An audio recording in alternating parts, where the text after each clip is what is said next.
한총련인데 여기 보시면 그 하단에 보면 작은 제목이 있는데 문재인의 전대협, 이재명의 한총련이다. 그러면 그렇게 머리에 두시면 되겠습니다. 설명을 제가 드리겠습니다. 그러니까 전대협이라고 하는 것이 이제 전국 대학생 대표자 협의회인데 우리 이런 용어를 다 알 필요는 없죠. 그러나 뭐 전대협 그랬을 경우에 여러분이 기억하실 것은 6년 하다가 그만뒀습니다.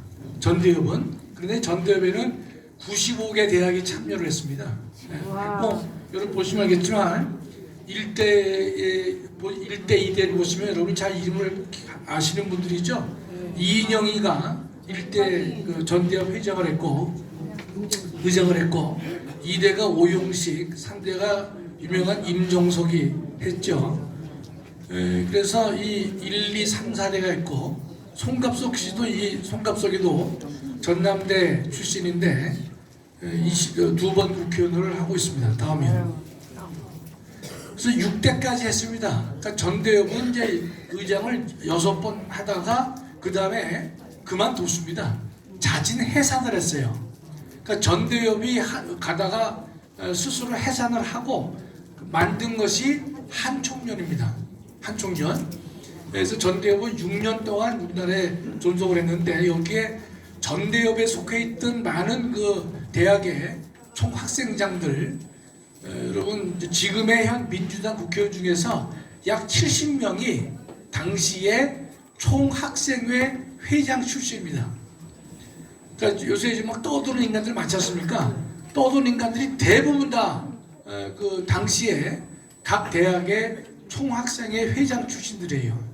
의장까지는 못됐다 하더라도 이 총학생장 출신인데 그 인간들이 그 당시는 386이라고 했잖습니다. 386. 그러니까 386이라는 말은 그 당시에 30대, 그 다음에 8은 80학번 때, 그 다음에 6은 60년대생, 이게 다 386입니다.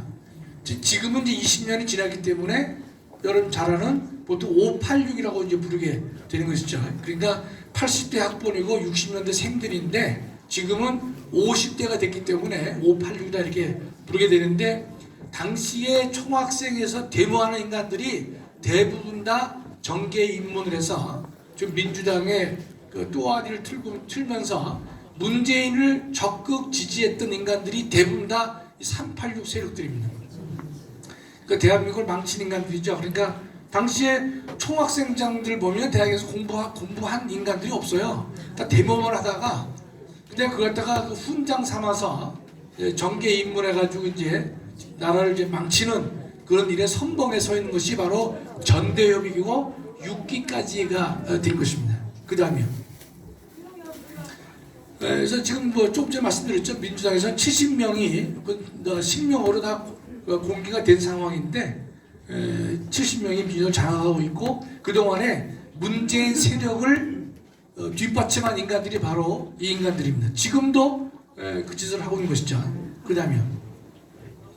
이제 한총련은 전대협이 이제 1987년에 만들어져서 1992년에 자진 해산하면서 이어서 한총련으로 이어진 겁니다. 한총련이 1993년부터 2011년까지 됐는데 2011년 이후에도 전국 대학생 모임들이 있는데 이름을 알 필요도 없고 외우기도 힘들어요. 중요하지도 않고. 그러니까 우리의 관심사는 현재 한총련에 우리가 한총련을 주목할 필요가 있습니다. 원래 명칭은 한국대학 총학생회 연합인데 이것도 뭐 말하기 귀찮잖아요. 그러니까 한총련 하면 될 것 같은데 기억하실 것은 186개 대학이 참여했습니다. 아까 전대협은 몇 개 했었죠? 95개 정도 참석했었는데 여기는 2배가 되는 숫자가 여기 한총련에 가입을 한 건데 이 한총련은 상당히 친북 세력입니다. 이 전대협보다도 더 강력한 친북 세력이기 때문에 그 이제 그 한총련에 그 진군가로 되어 있지 않습니까? 한총련이요 반미 자주 함성으로 가자가자 통일조국으로 이런 것들이 한총련에 모이면 부르는 노래 중에 하나가 여긴데 여러분 이제 그 우리나라 대법원이 한총련에 대해서는요 이적단체라고 이 판단을 2번이나 내렸습니다. 나와 있죠? 1998년 5월에 한총련 5기 집행부, 이 5기 집행부를 여러분이 기억해 주실 필요가 있어요. 가로로 해놨죠. 강위원이라고 뒤에 또 나올 것입니다. 이 강위원이가 의장으로 있었던 5기를 우리나라 대법원에서는 이적단체 판결을 내렸습니다. 두 번째로는 10기 집행부도 이적단체로 판단했습니다. 전대법원 우리나라 대법원이 이적단체로 판단한 적이 없지만 한총련은 이적단체, 그러니까 북한의 모든 것을 동조하고 있기 때문에 한총련은 매우 위험한 존재가 된 것입니다. 두 번이나 5기와 10기의 집행부를 우리나라 대법원이 이적단체라고 반국가단체로 판단을 내려서 국가보안법 위반으로 처벌을 한 예입니다. 이거 두 번 있는 것이죠. 다음이요. 여러분 또 남총련이라는 말이 있는데 이건 뭐 별건 아닌데 이게 이러면 한총련이 있을까 합니까? 한국 대학생들 총연합회니까 그 중에서 전라남도 광주와 전남 지역에서 지부가 있지 않겠습니까? 요걸 남총련이라고 부르는 것이.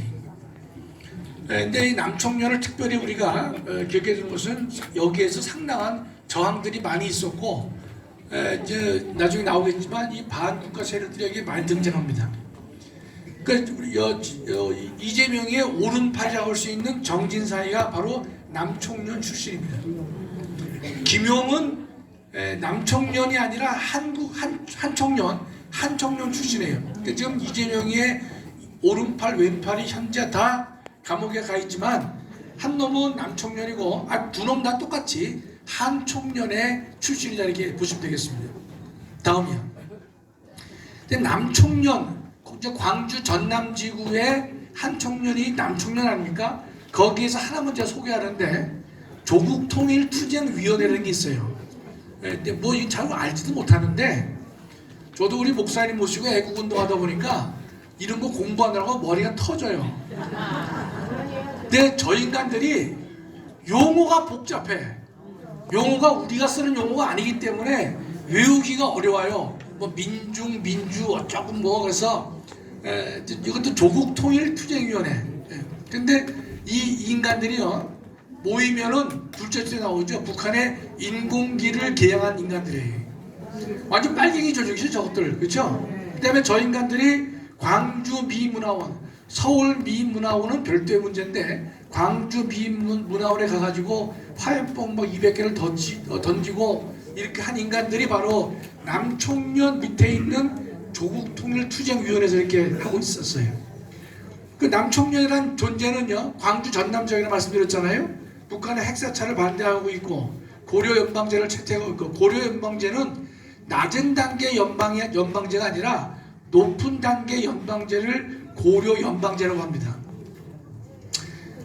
오늘 뭐 지금 시간이 있어 보여서 설명을 좀 드릴 텐데 높은 단계와 낮은 단계 연방제가 있는데 높은 단계를 다른 말로 하면 고려 연방제가 되는 거예요. 그럼 높은 단계는 뭐고 낮은 단계는 뭐냐? 이런 차이입니다. 높은 단계는 남한과 북한이 통일을 달성하려면 선 조건이 달성돼야 된다. 뭐냐? 국가보안법 없애라. 주한미군 철수하라. 이런 등등이 달성되어야만 연방제를 논의할 수 있다고 떠도는 것이 뭡니까? 바로 고려 연방제입니다. 이게 높은 단계예요. 그런데 북한이 높은 단계 연방제를 포기합니다. 왜냐하면 그는 CR도 맥히지 않으니까. 그렇죠? 주한미군은 먼저 철수하고 국가보안법을 없애고 뭐 이런 등등을 선결해야만 남한과 북한의 통일 문제를 논할 수 있다고 하니까 그런 연방제는 타당하지 않다. 설득이 부족하다라고 북한도 판단을 했기 때문에 그런 연방제, 즉 높은 단계 연방제, 다른 말로 고려 연방제라고 부르는 겁니다. 여러분 잘 공부를 해놓으실 필요가 있어요. 그걸 포기했어요. 그래서 이제 낮은 단계 연방제, 김대중, 노무현, 뭐 문재인 다 낮은 단계 연방제를 지지하고 있는 것인데 이건 뭔가면 선결 조건이 아니라 우리가 먼저 연방을 하자. 한 다음에 주한미군 철수나 국가보안법 폐지를 논하려고 하는 게 뭡니까? 낮은 단계 연방제가 되는 것이. 그럼 우리가 낮은 단계 연방제도 받아들일 수 없는 것이 연방 국가가 되려면 연방의 구성국인 A와 B가 동일한 이념과 가치를 지향해야 된다. 그렇죠? 동일한 이념과 가치를 공유해야만 일단 연방이 되는 것이고 그 다음 문제를 논할 수 있는 것인데, 북한의 공산주의와 남한의 민주주의가 같은 그릇 안에 넣을 수가 없는 존재란 말이죠. 그렇죠? 아니 남한을 적화 통일시키겠다고 저 천명하고는 하는 그 인간들하고 우리가 무슨 이유로 하나의 통일체를 구성할 이유가 있겠는가 이 뜻입니다. 따라서 그런 것들은 우리 현행 헌법에도 어긋나지만 보통의 상식에 따른다 하더라도 받아들일 수가 없는 것이다 이런 뜻입니다. 그래서 낮은 단계 연방제는 바로 그런 차이가 있는 것인데, 저 인간들은 높은 단계 연방제, 즉 고려 연방제를 채택해야 된다. 그러니까 주한미군 철수하라 이런 걸 갖다가 대놓고 떠드는 인간들이 바로 저런 인간들인데, 뭐 저런 인간들이 한둘이 아니니까 뭐 기억도 잘 안 납니다. 그러나 제가 소개만 한 것이에요. 예, 다음이요.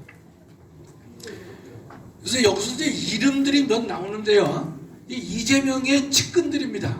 먼저 이영진이라는 놈이 있는데 누군지 모르겠는데, 얘가 그 주사파 조직인 삼민투 출신이고, 그다음에 미국 문화원 점거 농성을 주도한 인물이 바로 이영진이라고 그래요. 저도 이제 계속 한번 관심 있게 보면서 이름을 알려고 하는데, 이도거 장로는 이런 사람 이름을 잘 알고 있던데, 저는 뭐 이영진 그러면 이제 후배 이름하고 똑같아가지고, 하여튼 이영진이라는 친구는 지금 이재명에 아주 가까운 근거에 있습니다. 그래가지고 제목을 보시면 알지만 경기도 문화재단의 경영본부장을 현재 하는지는 모르겠어요. 확인 안 해봤는데 저걸 했어요 분명히. 그러니까 누가 시켰겠어요? 이재명 경기도지사 시절에 저런 자리를 줘가지고 측근에 앉게 한 것이죠. 그 이영진이라는 인간인데, 이 친구는 제가 볼 때 이번에 잘은 몰라도 이재명이가 국회의원으로 공천하지 않을까 저는 게 생각하고 있습니다. 그런 주목받을 만한 인물입니다. 다음이요. 또 김재웅이라는 인간이 있는데, 얘도 보면 그 경력에 보면 경기도 정책공약 수석으로 되지 않습니까? 그 다음에 저 빨간 거 보면요, 경기연구원의 부원장을 지냈고 정책공약 수석을 했고 경선 과정에서 이 후보를 보좌했다. 김재용이도 상당히 우리가 주목할 인물입니다. 근데 이놈이 한총련 일기 의장이에요. 하여튼 한총련에 관련된 인간들이 대부분 다 이재명이 측근에 지금 다 포진하고 있다는 뜻입니다. 그 한총련이 빨갱이 조직과 거의 같은데, 거기에 김재용이는 일기 의장인데 제가 볼 때 김재용도 이번에 공천을 줄 것으로 저는 개인적으로 짐작하고 있습니다. 그럼 저런 인간들을 얻어가면 돼요. 광주 전남에다 공천을 해주면 국회의원 되는 거 아닙니까?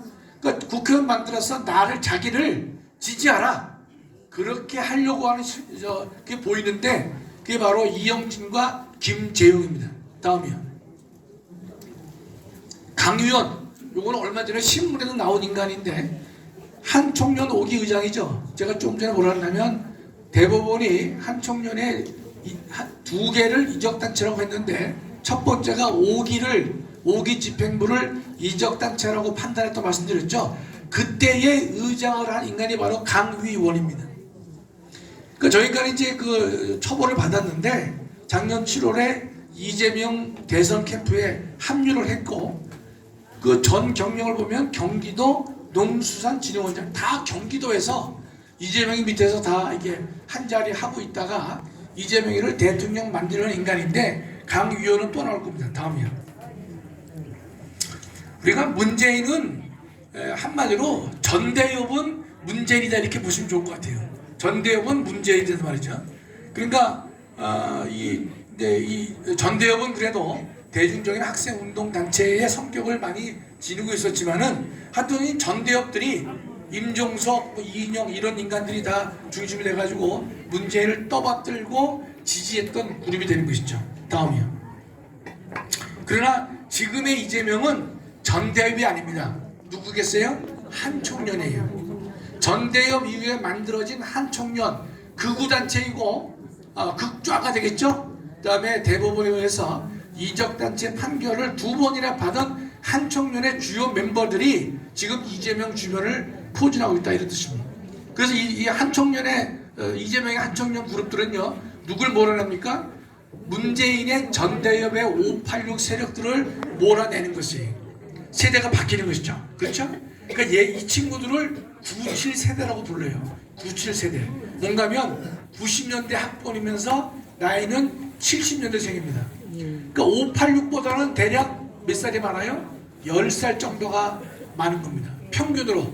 저쪽은 80학번에 60년생이란 말이죠. 그러나 이 97세대 한청년에서 이재명을 지지하는 인간들은 90학번에 70년대생이다. 요 인간들이 지금 586을 몰아내고 새로운 세력으로 이제 등장해서 이재명을 대통령 만들려는 핵심 세력이 되는 것입니다.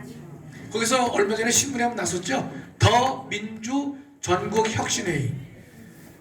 그러니까 요 말도 제가 상당히 더라고 하는 데는 이 친구들이 왜 썼을까 궁금한데 민주 전국 혁신회의인데 더야 더. 영어에 더를 갖다 쓴 것이 아닌가. 우리가 영어에서 더자를 쓴 것은 유일하다는 뜻이거든요. 유일한 그것을 말할 때 더를 쓰는 건데 지금 저 인간들이 민주 전국 혁신회의의 유일한 단체다. 그래서 더를 쓰지 않았을까라는 저는 혼자 짐작을 하는데 저게 이재명의 신이 됩니다. 신이 돼요. 그래서 지금 이 강의원이라는 친구 있잖아요. 저 한청년 5기 의장을 지낸 이 강의원이가 이 더민주혁신회의의 사무총장을 현재 지내고 있는 것입니다. 확실히 알 수 있는 것이죠. 그렇죠? 그 다음에 더민주 거기에 구성원 중에서 한청년 출신인데 정의찬과 이석주가 있는데 제가 누군지 모르겠어요. 이 인간도 제가 한번 더 연구를 해볼 것인데 아마 이런 사람들을 이재명이가 국회의원으로 공천하지 않을까 저는 생각을 하는 것입니다. 다음이요. 그래서 얼마 전에 이재명에 대해서 국회가 불체포 특권에서 가결표를 던진 사람 있지 않습니까? 그럴 때 끝까지 추적해서 정치 생명을 끊겠다고 말한 인간이 바로 저 강 의원입니다. 강성이죠. 그렇죠? 그 다음에 현행 국회의원 보좌관 중에는 이 한청년 출신이 많다는 것이 이 인간들의 목표가 뭡니까? 통일 조국이다. 새로운 공화국이다. 이런 용어를 쓰는데 이것을 우리가 섬뜩하기 그지없는 것이죠. 그렇죠? 북한 중심의 새로운 통일 국가를 만들 것이다. 이런 의미가 되겠습니다. 예, 뭐 다 됐습니다. 다음이요. 그러니까 정진상, 김용, 강의원, 김재원, 이영진, 정의찬, 이석주 둘, 넷, 여섯, 일곱인데 이 중에서 후반부는 거의 공천을 하지 않을까 싶습니다. 다음이요. 그 내년 총선거의 성격은요. 우리가 국회의원을 뽑는 선거라 보시면 안 됩니다. 내년 총선거는요. 윤석열에 대한 중간평가입니다. 중간평가입니다. 이 중간평가 때 다른 각도에서 본다면 이재명에 대한 신인평가가 될 수도 있다는 것이 이게 문제입니다. 단순한 중간평가면 그걸로 끝날 텐데 윤석열의 중간평가의 성격과 동시에 이재명에 대한 신인평가의 성격을 지녔기 때문에 만일 가정하고 싶지도 않지만 이재명이가 만약에 과반수를 차지한다. 그러면 이재명에 대한 처벌은 끝나는 겁니다. 그 누가 다 차지하죠? 한총련 같은 친북 세력이 국회를 장악하게 된다면 대한민국은 무정부 상태가 될 수 있는 것이고 대한민국의 종말을 우리가 당길 수 있는 것이다. 이건 제가 여러분 협박적으로 여러분 예컨대 위협하기 위해서 하는 말씀이 아닌 것이죠. 정말로 그럴 것입니다.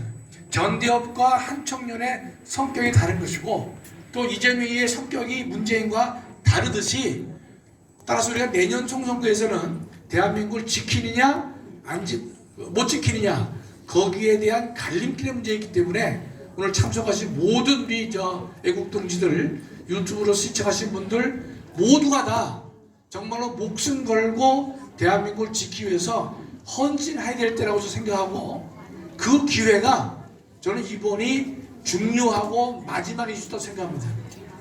마지막일 수 있기 때문에 우리가 온 힘을 다해서 대한민국을 지키는 그 일에 적극 동참하고 동시에 기도로 하나님께 열심히 간구를 해야 되겠습니다.